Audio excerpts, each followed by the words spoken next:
자, 인생에 있어서 여러분들이 가장 중요한 것은 무엇일까요? 나갔으니까 답을 하셔야죠. 사랑입니다. 사랑. 자, 우리는 뭐 교회를 다니기 때문에 수도 없이 들었을 거예요. 사랑이 중요하다는 거 들었을 거예요. 성경이 말하는 거죠. 성경. 우리가 뭐 생각하는 게 아니고 성경에 특별히 바울이 고린도전서 13장에 아주 선명하게 얘기했죠. 사랑이 없으면 아무것도 아니다. 그 중에 제일은 사랑이다. 믿음, 소망, 사랑. 그 중에서도 제일은 사랑이다. 우리 여러분 기독교의 소망과 믿음이 얼마나 중요합니까? 그죠? 소망, 믿음 이게 얼마나 중요해요. 그런데 사랑이 제일이라는 거예요. 사랑이 빠지면 nothing. 자, 바울은 사랑은 율법의 완성이라고 그랬어요. 로마서 13장 10절에 보면 율법의 완성이다. 사랑하면 율법을 완성한 거예요. 별짓을 다 해도 사랑이 빠지면 율법을 어긴 거예요. 그러니까 바울이 지금 사랑을 피상적으로 얘기하는 게 아닙니다. 뭐 어떻게 뭔가 모호한 사랑을 얘기하지 않아요. 자, 요한은 뭐라고 했습니까? 하나님은 사랑이시라는. 그죠? 하나님은 사랑이십니다.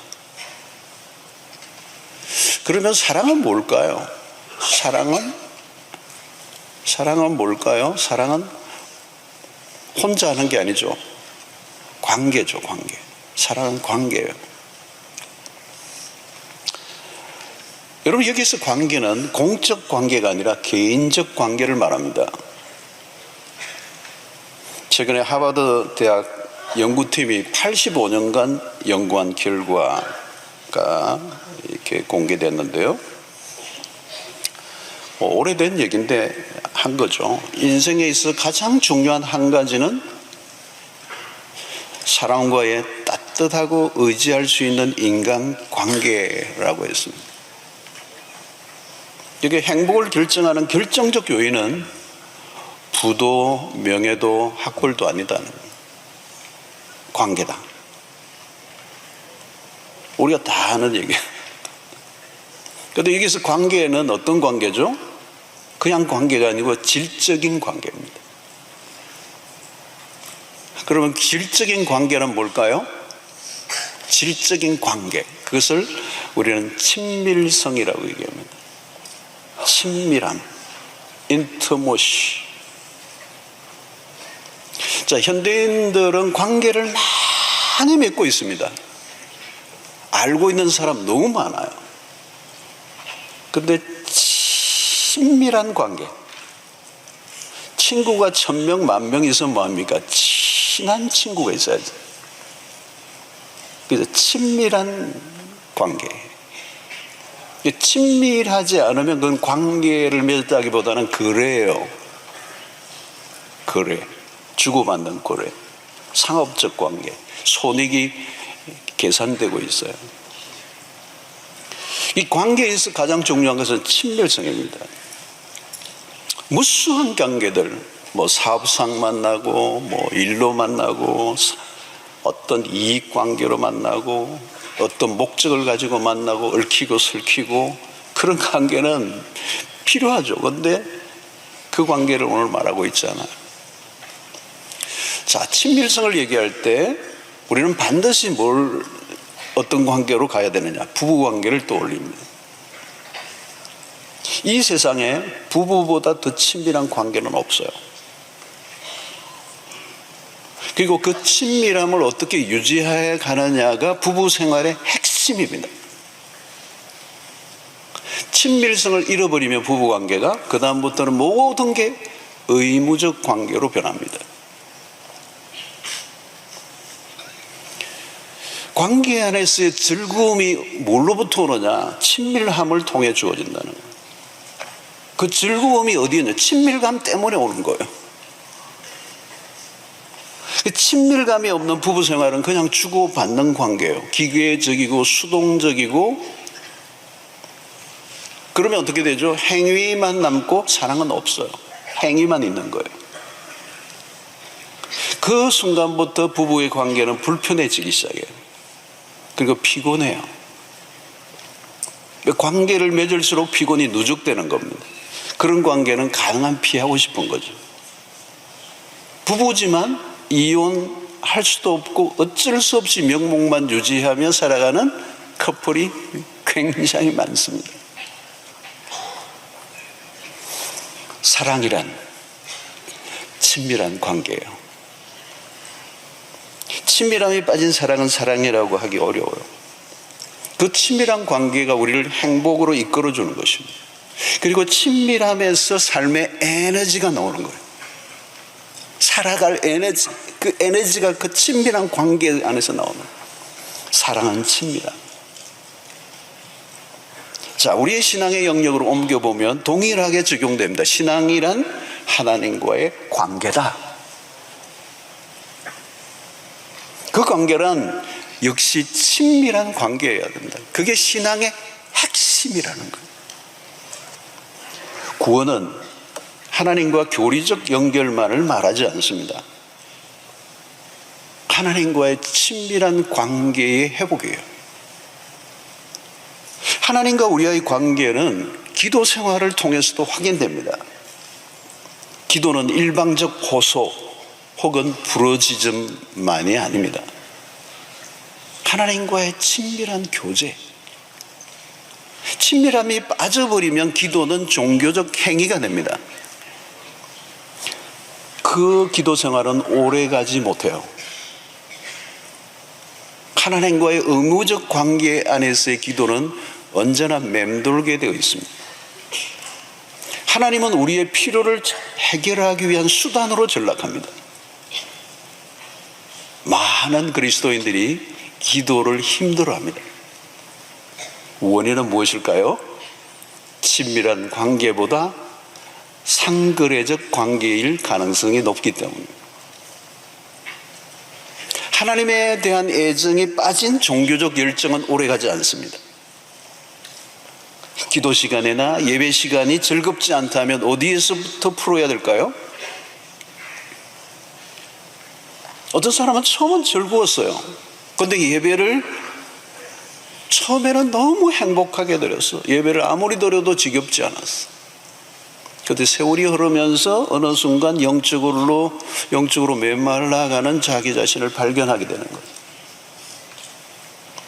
자, 아가서는 개인적이고 친밀한 사랑의 관계 안으로 우리를 이끌어 드립니다.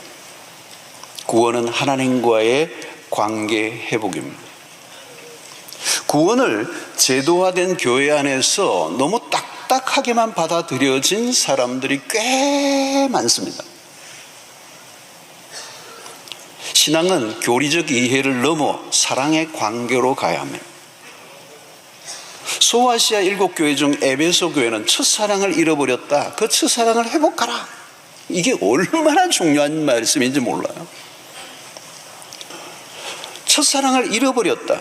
그럼 뭘까요? 사랑을 잃어버리면 행위만 남는 거예요. 활동만 남는 거예요. 친밀감을 잃어버린 건조한 관계만 남는 것입니다. 여러분, 에베소 교회가 얼마나 열심히 예배를 드렸겠습니까? 그죠? 진리를 사수하기 위해서 성경 공부를 얼마나 많이 했겠습니까? 오늘날로 치면 세미나를 얼마나 다녔겠습니까? 얼마나 많이 훈련을 받았겠어요. 그런데 어느 순간 무료한 반복이 되는 거예요. 여러분, 신앙의 위험은 시간이 흐르면서 틀에 박힌 의식의 반복에서 시작이 되는 겁니다. 모든 게 형식화되고 진부해지는 겁니다.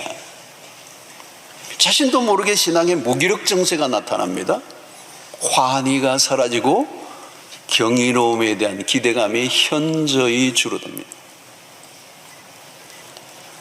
마치 부부가 이혼한 건 아니에요. 그런데 이혼과 별반 차이가 없는 상태, 그런 신앙의 상태로 전락하기가 쉽다는 거예요. 배우자에 대한 관심도 흥미도 사라진 상태는 무미건조하죠. 그러나 여러분, 결혼관계 안에서의 부부관계만큼 더 큰 즐거움을 하나님은 약속한 것이 없어요. 서로에 대한 지속적인 사랑에 대한 기대감이 넘쳐나야 정상이지. 여러분, 구원은 출애굽 사건 이상의 일이 우리에게 일어난 거예요. 출애굽 사건이 얼마나 엄청난 겁니까? 홍해를 가르고 바로의 군대를 무찌르고, 그때 이스라엘 백성들은 춤을 추었어요. 그렇죠? 그 경이로움. 근데 예수 그리스도의 십자가 사건은 출애굽 사건보다 훨씬 더 큰 거예요. 근데 우리는 그 신앙의 경이로움을 잃어버리고 감격도 없고 기쁨도 없고 신앙의 행위만 남아 있을 수 있다는 거예요. 자, 여러분, 이 아가스를 통해서 초점을 맞추고 싶은 것은 이 하나님과의 친밀한 관계의 회복입니다. 여러분, 아가스를 보면요, 사랑에 대한 책인데 진부한 장면이 하나도 없어요. 그래서 제가 철학 때인가 한번 했어요. 이 아가스를 다 설교하려고 하면 몇 년 걸린다고. 하나하나, 단어 하나하나를 그냥 비껴날 수 없을 정도로 사랑에 대한 가슴 뛰는 얘기들로 꽉 차 있어요. 여러분, 우리는 사랑을 하며 살도록 지음을 받은 존재예요. 남자와 여자를 만드신 이유가 뭘까요? 사랑하라고 만든 거예요. 안 그러면 남자만 다 있으면 되지 뭐. 얼마나 징그럽겠어요. 여자만 다 있다고 생각해 보세요, 여러분.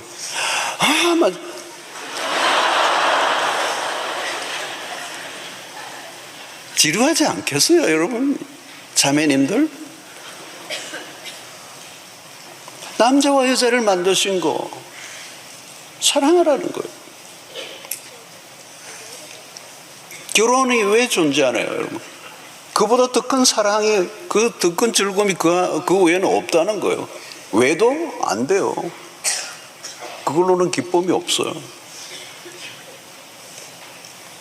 자, 문제는 우리가 사랑을 힘들어하는 거예요. 사랑에 너무 서툴러요. 서툴러. 다른 기술이 부족한 게 아니라 사랑의 기술이 부족해. 에릭 프롬의 얘기처럼 사랑에 실패를 하는 거예요. 그 사랑에 대한 상처들이 많아. 그래서 사랑을 회피하고 싶은 사람들이 많아졌어. 결국 무슨 문제가 있는 줄 아세요? 죄의 문제가 있어요. 죄가 모든 것을 다 파괴했지만 특별히 파괴한 게 사랑의 관계를 파괴한 거예요. 죄가 끼어들면 이 관계에, 이 사랑에 그냥 파열음이 일어나는 거예요.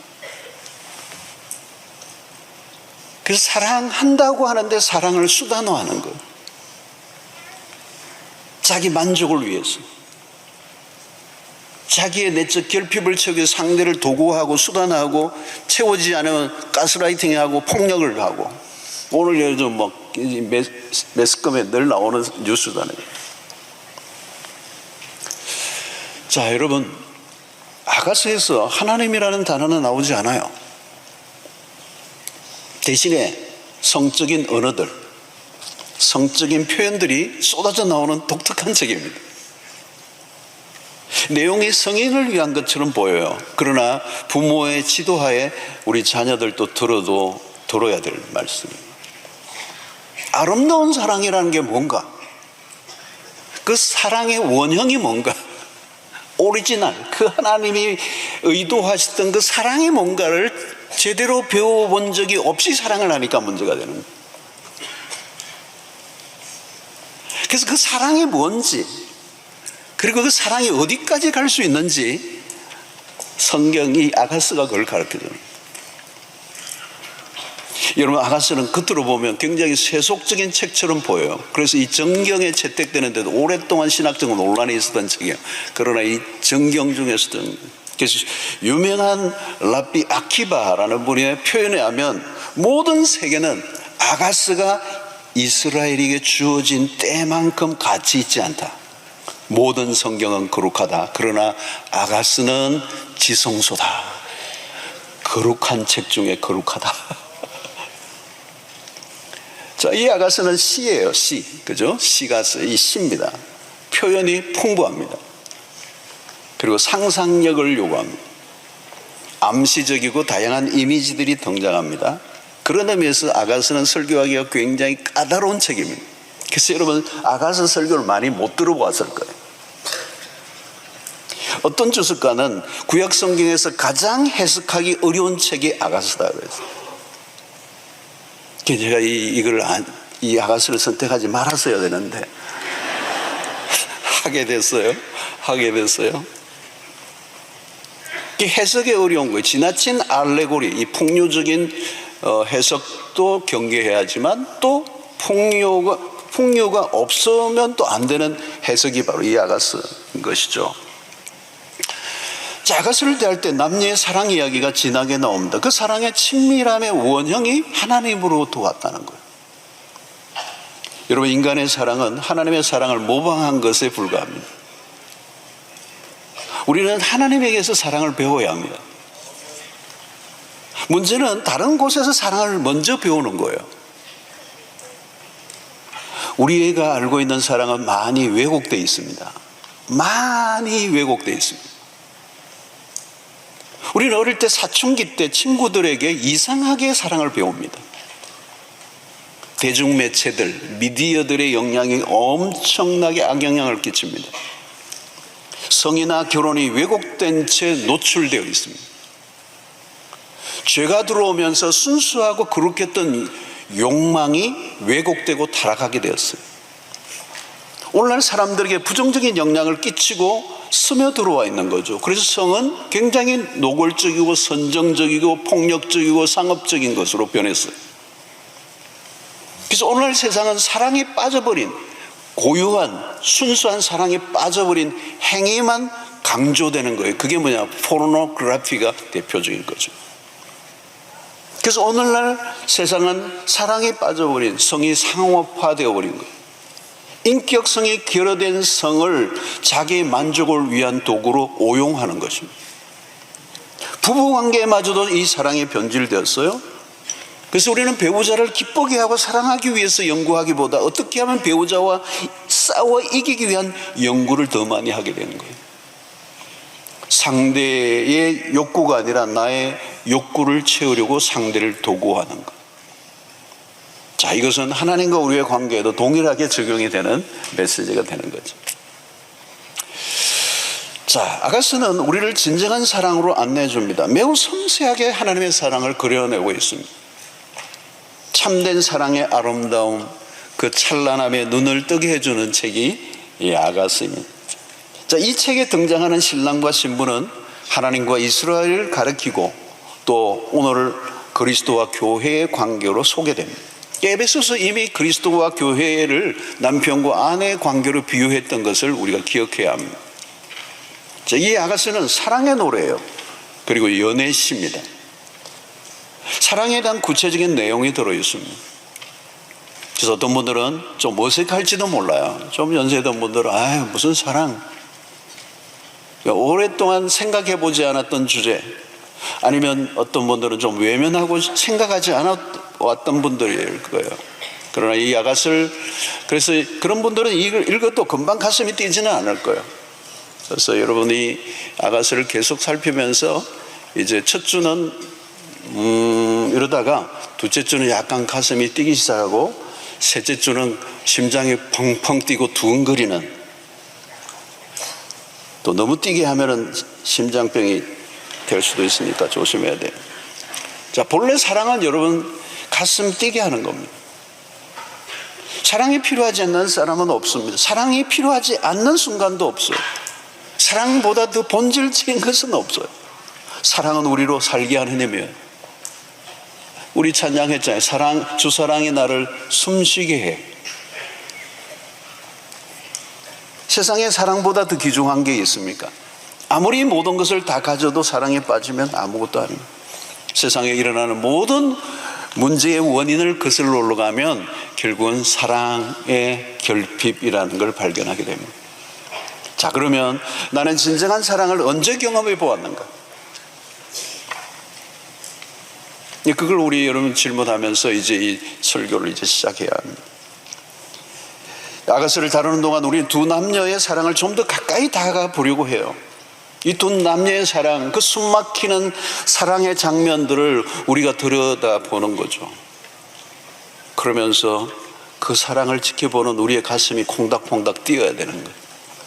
그 안에 있는 그 사랑의 놀라움, 경이로움, 호기심, 기쁨, 환희, 즐거움, 그 안으로 우리도 들어가 보는 거예요. 그리고 우리 안에 그 사랑이 회복되고 우리의 가슴이 다시 사랑으로 불이 타오르는 이 은혜가, 그때 우리는 정말 숨쉬는 게 아니라 살맛이 나고 생기가 돋고 활력이 돋고 다이나믹해지는 우리의 인생의 새로운 전환점을 맞게 되는 역사가 일어나게 될 줄로 믿습니다. 기대가 되십니까? 기대하시나요? 자, 이제 솔로몬 아가서 1장으로 돌아갑니다. 시작합니다. 자, 1장 1절 솔로몬의 아가라. 이거는 그냥 넘어가야 돼요. 솔로몬이 지었다. 이 솔로몬의 아가다. 그 Song of Songs. 그래, 아가스를 영어로 Song of Song. 노래들 중에 노래다. 다르게 얘기하면 가장 뛰어난 노래다. 비할 바 없는 탁월한 노래다. 그게 Song of Songs, 아가. 사랑의 노래, 다르게 보면 사랑의 노래라고 해요. 자, 또 시로서 우리의 마음을 흔들죠. 아가서는 솔로몬과 술람이 신부와 신랑을 번갈아 가며 서로를 향한 대화가 나누어집니다. 때로는 화자가 정확하지 않을 때도 있어요. 여러분들 읽어보면 이거 누가 누구에게 하는 말이지? 이게 헷갈릴 때도 있어요. 이 독백과 대화가 결합되어 있습니다. 아가서 노래의 주제는 사랑, 그리고 그 사랑의 자체이신 예수 그리스도, 그리고 그리스도와 성도들의 사랑을 다루고 있습니다. 자, 이 아가서의 첫 단어를 보십시오. 첫 단어는 1장 2절에 나오는 거죠. 2절이죠. 내게 입맞추기를 원하니 내 사랑이 포도주보다 나음이로구나. 자, 아가서의 첫 단어는 입맞춤이에요. 입맞춤. 자, 사랑이 시작되는 단계. 신부가 먼저 말을 합니다. 사랑하는 이에게 자신의 갈망을 드러내죠. 내게 입맞춰 주기를 원한다는 거예요. 사랑하는 대상을 향하여 자신의 갈망을 드러내는 거예요. 여러분, 사랑을 받고 있다고 생각하는 사람은 사랑을 더 받고 싶은 갈망이 생겨요. 입맞춤은 단순한 감정이 아니라 관계의 확증입니다. 신앙이 그래요. 신앙은 단순한 감정이 아니요 교리적 동의가 아닙니다. 주님의 사랑을 구체적으로 누리는 단계로 가야 하는 거죠. 사랑의 경험이 가장 먼저입니다. 신앙의 길에 처음 들어섰을 때 무엇을 경험하느냐, 이게 매우 중요합니다. 신앙의 초입에서 뭘 경험했느냐는 거예요. 사랑을 경험해야 돼. 저는요, 축복 중에 하나가 처음 주님 고등학교 2학년 때 만났을 때 사랑의 주님을 만났어요. 어디에서요? 십자가에서. 갈보리 언덕의 십자가, 그 속에서 하나님의 그 사랑이 뭉클하게 그 소년의 가슴을 적셨어요. 사랑에 눈을 뜬 거예요. 이런 사랑이 있었구나. 와, 뒤집어졌어요. 그때 저는 완전히 뒤집어졌어요. 사랑을 경험한 사람은 사랑을 갈망하게 돼요. 갈망하는 마음을 표현한 게 입맞춰 달라는 거예요. 사랑을 갈망하는 요구는 나쁜 거 아니에요. 에로스, 그 에로스는 자체가 나쁜 게 아니에요. 선한 거예요. 그러니까 에로스가 왜곡되고 타락할 위험성은 있어요. 자기중심적으로. 그러나 그 에로스가 있어야 사랑이 가능해요. 입맞춤은 다소 도발적으로 보입니다. 그러나 단순한 감정적 표현이 아니라 깊은 소통을 원하는 것입니다. 입맞춤이란 의무적 행동이 아니라 갈망의 표현입니다. 입맞춤은 지극히 개인적인 관계 안에서만 일어납니다. 입맞춤은 억지로 할 수가 없습니다. 특별한 관계가 아니면 불가능한 일이에요. 사랑하는 대상을 향한 내면에 숨어있는 욕구를 보여줍니다. 사랑은 갈망하게 합니다. 그 갈망은 매우 강렬한 것입니다. 사랑하는 성도 여러분, 갈망하지 않는다면 사랑하고 있는 관계가 아닙니다. 내게 입맞추라는 말은 내가 당신을 사랑한다는 뜻입니다. 여인은 사랑을 받고 있다는 걸 압니다. 사랑하는 이에 대한 깊은 갈망, 내게 입을 맞춰주세요. 사랑의 관계는 친밀함을 원하게 되어 있습니다. 그래서 여러분, 부부간에도 토닥토닥, 그 신혼에 토닥토닥, 그죠? 막 투정이 있고 하는 거는 뭐예요? 나를 사랑해달라는 얘기예요. 더 좀 깊이 친밀하게 사랑해달라는 갈망이 투정으로 나타나기도 하고 수많은 요구들로 나타나기도 해요. 여러분, 입맞춤에는 많은 것들이 포함됩니다. 평화, 때로는 존경, 때로는 화해. 발에다 입을 맞추는 하인의 입맞춤이 있고 친구들에게 뺨에 입을 맞추는 입맞춤이 있습니다. 때로는 가르유다의 배반의 키스도 있습니다. 오늘 여기에서는 입맞춤은 사랑의 표현이에요. 그것은 결합, 연합을 의미합니다. 우리는 만나는 모든 사람들에게 뺨에나 이마나 할 수는 있지만 입을 맞추지는 않습니다. 특별한 관계에서만 허락됩니다. 이 입맞춤의 정점은 결혼관계 안에서 일어납니다.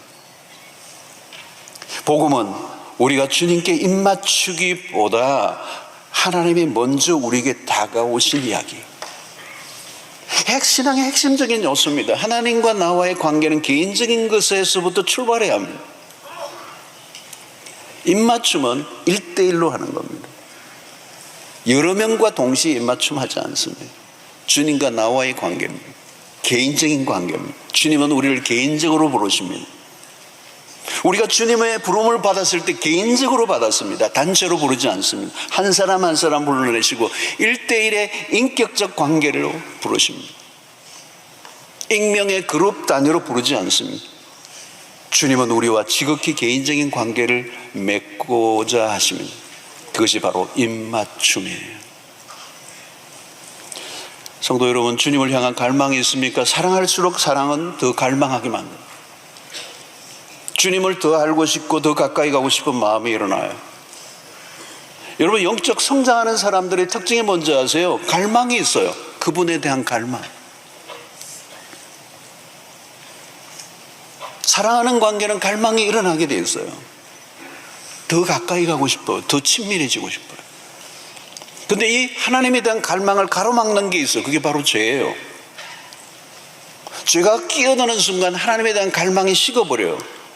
언제부터인가 하나님에 대한 갈망이 식어 있다면 이유가 무엇일까요? 죄가 끼어든 겁니다. 그리고 하나님이 아닌 다른 것을 사랑하고 있다는 뜻이에요. 여러분, 인간의 마음은 자기가 갈망하는 것을 향해 있어요. 그 마음이. 그리고 그 갈망하는 것을 향해 가고 있어요. 반드시 그 갈망을 추구하게 돼 있어요. 여러분들은 지금 무엇을 갈망하고 있습니까? 자, 그 다음에 보니까 내 사랑이 포도주보다 나음이로구나. 이 낫다는 것은 더 즐거운 그런 의미를 담고 있습니다. 포도주는 즐거움과 기쁨을 상징합니다. 포도주보다 더 나은 사랑이라는 거죠. 잔치를 벌일 때 포도주가 반드시 있습니다. 포도주로 인해 잔치는 풍성해지죠. 포도주를 마심으로 인해 서로의 관계를 열어주는 의미가 있습니다. 기쁨이 넘치고 흥분 상태가 납니다. 가로막고 있는 담을 허물어 주는 역할을 합니다. 자, 그러나 포도주는 일시적인 것입니다. 포도주에 취해 있을 동안만 유지되는 즐거움.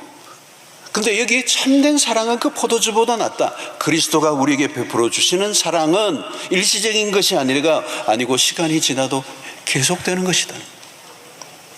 그래서 시편 4편 7절에 주께서 내 마음에 두신 기쁨은 그들의 곡식과 새 포도주가 풍성할 때보다 더하니이다.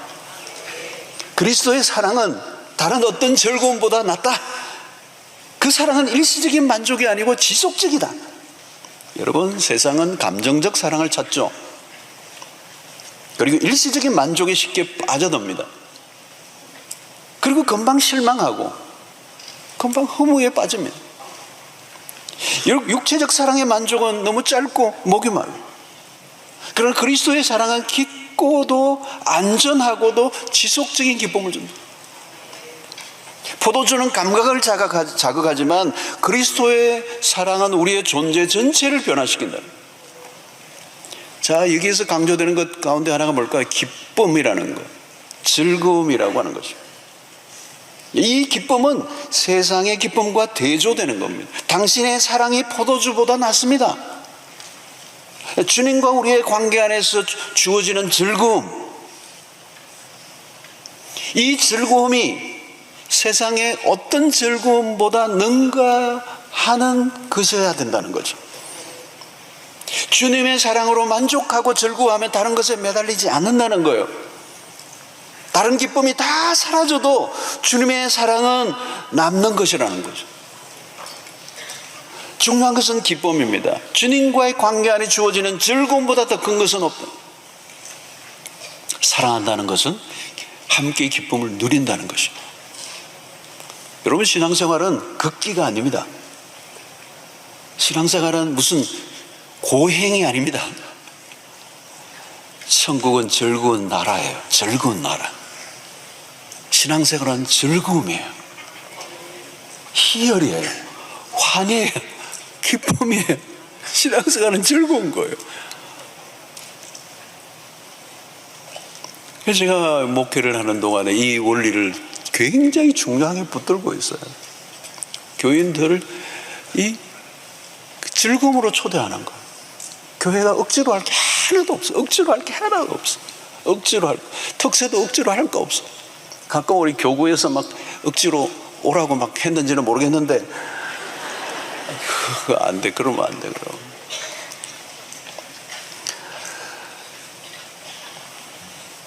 이번 기회에 잃어버렸던 기쁨을, 잃어버렸던 즐거움을 회복하게 되기를 축원합니다.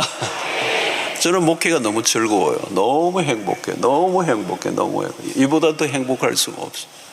저는 설교 준비하는 것도 행복하고 설교하는 것도 행복하고 미리 준비를 해놓고 여러분들 만날 날 기다리는 거예요. 오늘 또 막 일찍 일어나가지고 막 계속 왔다 갔다 해서 준비 다 해야 되는 거 가지고 막 빨리 와야 되는데 5시 반에 와야 되는데 여러분들을 만나고 싶었어요. 그리고 여러분들이 말씀을 듣고 막 빨아당기를 보면 이거 뭐 얼마나 행복해요, 여러분. 자, 3절 보십시오. 내 기름이 향기로 아름답고 내 이름이 솟은 향기름 같으므로 처녀들이 너를 사랑하는구나. 향기가 등장합니다. 고대 건동지방은 기후가 더워 끈적끈적해요. 먼지가 많아. 향료를 많이 썼어요. 씻을 때마다 몸에 향기로운 기름을 몸에 붓고 막 문질렀다는 거예요. 부유하고 왕족이나 이런 경우에는 굉장히 비싼 향료를 썼어요. 자, 입맞춤은 촉각이에요. 포도주는 미각이에요. 향료는 후각을 건드려요. 사랑은 우리의 감각기관을 자극해요. 향기는 보이지 않지만 느껴요. feel. 사랑에는 터치가 있어요. 감각적인 터치가 있어요. 향기는 후각을 자극하여 감각을 건드려요. 사랑하는 이의 향기, 그죠? 소리도 그렇잖아요. 누군가의 발자국 소리를 들으면서 가슴이 뛸 때가 있잖아요, 그죠? 그 청각을 건드려요. 사랑하면 감각이 다 깨어나요. 예민해져요. 향수를 맡을 때 누군가를 떠올리는 거잖아요. 그리스도에게서 풍기는 향기가 있다는 거예요. 그분의 존재 자체에서 나오는 향기. 복음서를 묵상하면 그리스도의 향이 확 나옵니다. 그리스도의 삶과 인격에서 흘러나오는 향기에 그냥 취해. 그게 묵상이 딴 게 아니에요. 그 말씀 앞에 그분의 향기에 젖어드는 거, 그게 묵상이에요. 같이 있으면 그 향이 나에게 배어오는 거예요. 만나고 왔는데 그 향이 나에게 배어오는 거예요. 10년, 20년 신앙생활하면 그 향이 나에게 배어오는 거예요. 그리스도의 삶은 탁월합니다. 그 탁월함에서 흘러나오는 향기는 짙고 매혹적이에요. 그 향기는 온 인류를 끌어당기고도 남니다. 주님의 겸손과 온유함에서 향기가 스며 나옵니다. 그 주님의 사랑과 인내와 용서의 향기가 짙게 묻어도 나오는 거예요. 그 향기에 취하게 되는 거예요. 그 향기는 붙잡을 수는 없어요. 그러나 향기는 머물러 있고 남습니다. 그 향기는 매우 달콤합니다. 스윗하다는 거예요. 사랑에 빠지면 후각에 예민해집니다. 상대의 향기에 예민해지고 그 향기에 이끌립니다. 향기가 나면 그곳으로 따라갑니다. 향기는 은은히 우리의 삶에 스며듭니다. 사랑은 향기처럼 강요하지 않습니다. 그리고 자연스럽게 퍼져나갑니다. 강요로 기쁨이 만들어지지 않습니다. 신앙의 영역에 강요가 들어가면 안 돼요. 강요가 들어가는 순간, 강요가 들어가는 순간 사랑의 관계를 뒤틀어져요.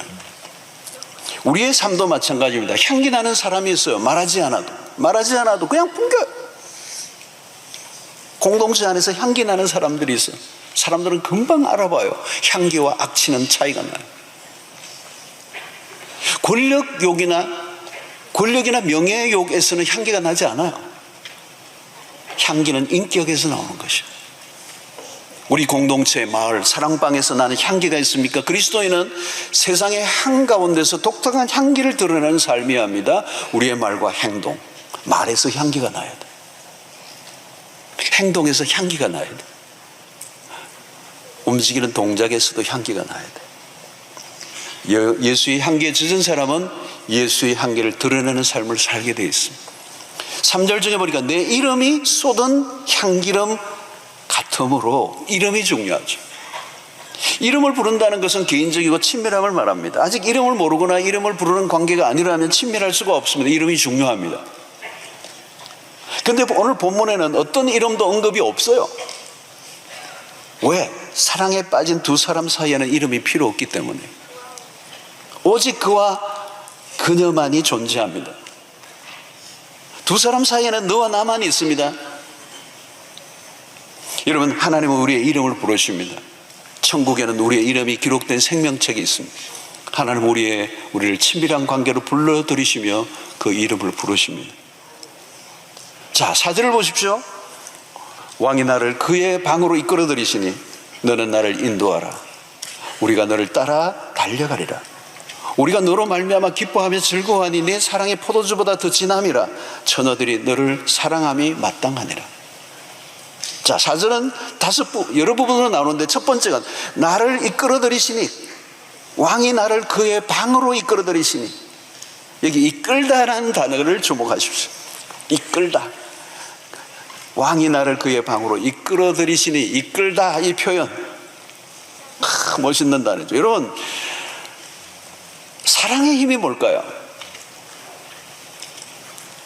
사랑의 힘이 그거예요. 그냥 끌어당기는 힘이 있는 거예요. 자석과 같아요. 매력이라는 단어가 그거예요. 매력이라는 단어가 뭐예요? 이끌어내다는 거예요. 이끄는 거예요. 몸과 눈과 마음을 사로잡아 빼앗아가는 거예요. 나도 모르게 그쪽으로 기울게 돼 있어요. 그래서 여러분, 청년들도 이렇게 같이 모이는데 뭐 하다가도 계속 사랑하는 사람은 쳐다보게 돼 있어요. 그쪽으로 계속 보게 돼 있어요. 왜? 그가 나를 이끌어내는 거예요. 그게 매력이라는 거예요. 매력. 그동안의 사랑의 나눔이 무르익었어요. 그 다음 뭐예요? 이끌어들이시니 너는 나를 인도하라. 우리가 너를 따라 달려가리라. 자, 여기서는 뭘까? 우리 같이 만나자는 얘기예요. 너는 나를 인도하라는 거예요. 그러면 나는 당신을 따라가겠다. 그래서 오늘 여기 표현은 이끌어들이시니 달려가리라. 굉장히 여기에 긴박감이 있어요. 자, 여기에는 뭐가 보여요? 두 사람밖에 없어요. 사랑이 깊어지면 두 사람만 보여요.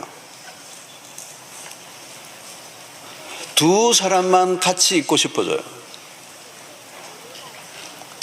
그런 사랑의 단계가 있습니다. 처음 주님을 만났을 때 주님만 보였어요. 다른 게 들어오지 않았어요. 사랑의 열병을 하는 거예요. 진짜 저는 이걸 경험했어요. 사춘기 때 진짜 그 주님의 사랑에 빠지니까요, 이성이 눈에 안 들어와요. 진실이에요. 믿어주세요. 여학생들이 눈에 안 들어왔어요. 한참 오랫동안 장가 못 갈 뻔했어요. 그분과 사랑에 빠졌어요. 다른 게 눈에 들어오지 않아. 사랑에 빠진 거예요. Fall in love, fall in love. 사랑에 빠진 거예요. 다른 사람이 눈에 들어오지 않아. 잠시도 떨어져 있고 싶지 않아. 때로는 교회에서 그냥 살았어. 하루 종일 예배 드려도 괜찮아. 아무리 찬송을 불러도 지겹지가 않아. 1장부터 100, 500 몇 장까지 다 불러도 좋아. 구렴을 100번, 1000번 불러도 지겹지가 않아. 주님만 생각하는 거야. 자, 여기에서 이끌림은 어디로 이끌어 드리는 거죠? 신랑의 그의 방으로, 왕이 나를 그의 방으로 이끌어 들이시니. 자, 이 이끌림은 어디에서 완성됩니까? 침실에서 완성되는 겁니다. 침실은, 내실은 사적 공간이, 사랑을 나누는 공간. 신랑은 강하게 그녀를 이끌어 드립니다. 신부의 반응은 나를 이끌어 주소서, 나는 당신에게로 달려가겠습니다. 응답이죠. 주님은 우리를 부르십니다. 우리의 응답을 기다리십니다.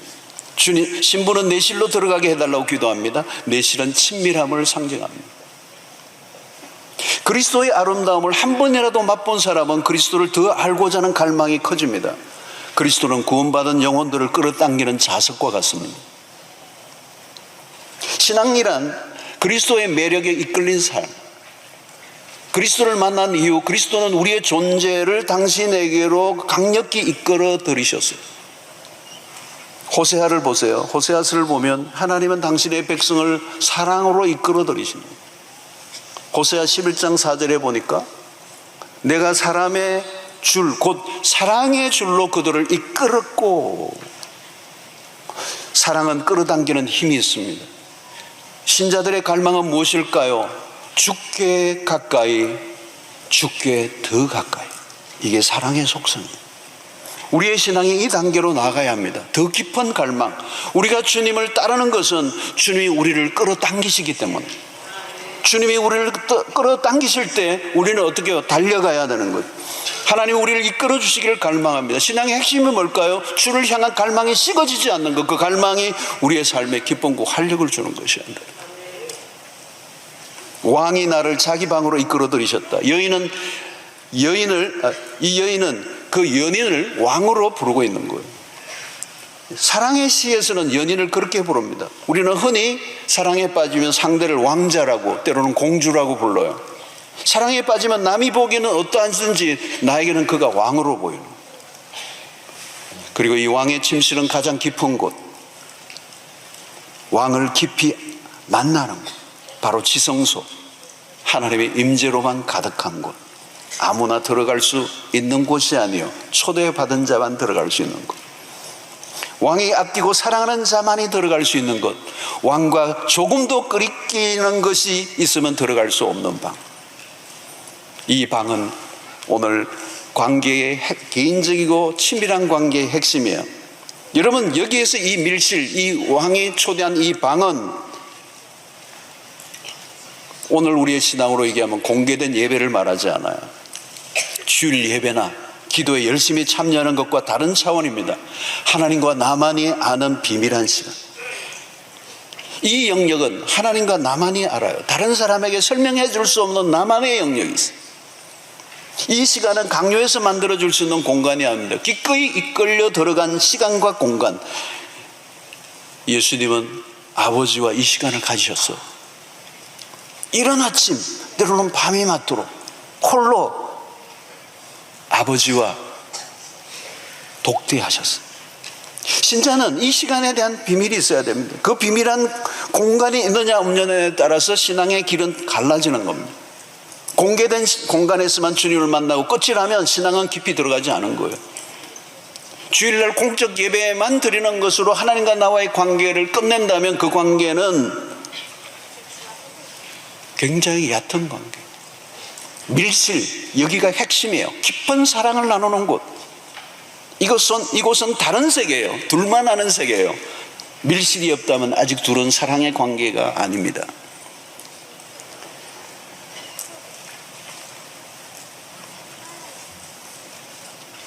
그리스도는 우리를 왕의 방으로 초대하십니다. 우리를 이끌어 들으십니다.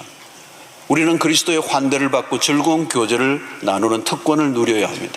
이 시간, 그리스도의 사랑을 받고 충분히 누리는 시간, 당신의 그 시간, 그 방 안에 당신의 영광을 보여주시고 말씀을 가르쳐 주시고 우리를 기도의 세계로 이끌어 들이시고 그 안에서 우리의 영혼은 회복되고 안식을 얻고 새로워지고 사랑은 더 깊어져 가게 되는, 하나님이 주시는 무엇이 아니라 주님을 만나는 게 핵심입니다. 여러분, 우리가 하나님을 원하는가? 하나님이 주신 것을 원하는가? 물론 하나님이 주신 것도 좋아요. 그러나 주신 것에만 머물러 있다면 아직 사랑의 관계는 아니에요.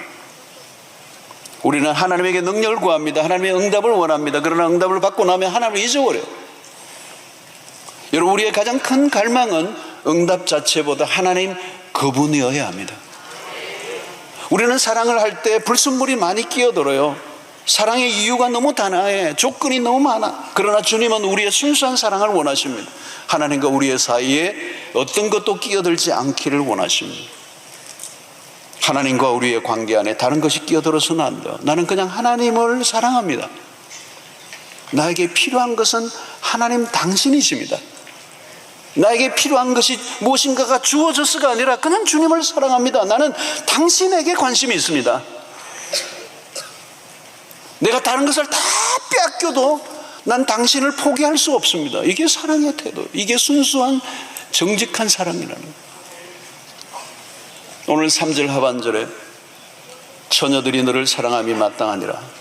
그리스도를 사랑하지 않을 수 없어. 여기 마땅하니라는 말은 주님은 사랑받기에 합당하신 분이라는 거예요. 우리가 주님을 사랑하기 전에 주님이 먼저 우리를 사랑하셨다. 우리가 주님을 찾기 전에 주님이 먼저 나를 찾으셨다. 그분이 우리를 당겨주신 분이는, 그분은 우리에게 모든 걸 주신 분이에요. 그 하나님을 사랑하지 않고 누구를 사랑하겠느냐는 거죠. 사랑하는 게 마땅하니라. 사랑하는 성도 여러분, 오늘 여러분들의 신앙을 한번 이제 돌아보는 기회가 되기를 바랍니다. 확인해야 될 중요한 게 뭘까요? 하나님의 사랑에 대한 열망이 여러분들에게 있습니까? 봉사는 하고 예배의식에는 참여하는데 마음은 굳어 있지는 않습니까? 첫사랑을 기억하십니까? 주님과 나만의 시간으로 기뻐했던 순간을 혹시 잊고는 있지 않습니까? 성찬식 할 때 흘렸던 눈물을 기억하십니까? 주님으로 인해 즐거워했던 순간이 언제였습니까? 여러분, 우리는 일하는 사람이 아니라 사랑하는 사람이어야 합니다. 사랑을 하는 사람으로 일을 하는 거예요. 일을 위해 사랑하는 게 아니에요. 사랑을 위해 일이 존재하는 거예요. 주님은, 우리는 일을 위해서 일을 할 때가 많았습니다. 일을 사랑해요. 주님을 위한 일은 얼마든지 시간을 보냈는데 사랑을 위한 시간은 없어요. 우리는 모든 것을 일로 다 바꿔버렸어요. 그러다가 일에 지치면 갈 곳이 없어요. 여러분, 사랑하면, 어떤 사람은 사랑만 하면 어떻게 하느냐고 하는 사람이 있어요. 아니에요. 사랑하면 일은 쉬워져요. 사랑하면 사람이요 저절로 변화가 돼요. 사랑을 하면 일이 즐거워져요. 사랑하면 저절로 계명을 지키려고 해요. 사랑을 하면 기쁨이 넘쳐요. 최고의 즐거움 속에서 주님이 주신 일들을 넉넉히 감당하게 되는 것입니다. 사랑하는 성도 여러분, 하나님은 우리를 사랑으로 초대하십니다. 친밀한 사랑, 사랑의 관계, 거기서부터 시작됩니다. 가끔 어떤 분은 오해해요. 하나님을 가까이만 할수록 즐거움이 사라질 것이라고 여깁니다. 반대예요. 하나님을 가까이 하면 할수록 즐거움이 넘칩니다. 하나님의 사랑 안에 즐거움이 넘쳐요. 그 즐거움보다 더 강력한 것은 없어요, 여러분. 하나님 우리를 즐거움과 거리가 먼 삶을 살도록 우리를 부르신 게 아니에요. 사랑의 즐거움 안으로 우리를 초대하시고자 우리를 부르시는 것입니다. 이제 3주 동안 그 친밀한 사랑 안으로 들어가고자 합니다. 그런데 여러분, 이 친밀한 사랑은 결코 쉽지 않습니다. 생각보다 많은 대가를 지불해야 합니다. 친밀한 사랑을 그냥 자동적으로 오면 얼마나 좋을까요? 많은 대가가 필요해요. 그러나 대가를 지불할 만한 거예요. 아무리 우리가 값비싼 대가를 지불해도 그 친밀한 사랑을 얻을 수만 있다면 그는 충분한 것입니다. 왜? 해 아래에서 우리가 사는 날 동안 주님과 사랑하는 그 관계 안에서 흘러나오는 기쁨과 행복과 즐거움보다 더 큰 것은 없기 때문에, 그것과 비교할 게 이 세상에 없기 때문에 주님은 그 사랑으로 우리를 초대하고 그 친밀함 안으로 들어오라고 오늘 우리에게 말씀하십니다. 이 3주 동안 이 아가서를 살펴보는 가운데 친밀한 그 주님의 내실 안으로 들어가는 깊고 깊은 사랑의 관계 안에 빠져드는 이 풍성한 은혜, 그리고 잃어버렸던 갈망이 회복되는 역사가 여러분들에게 있게 되기를 주의 이름으로 축원합니다. 아마 이 아가서가 여러분들의 신앙을 완전히 바꿔놓는 회복의 역사가 있게 될 줄로 믿습니다. 제가 오늘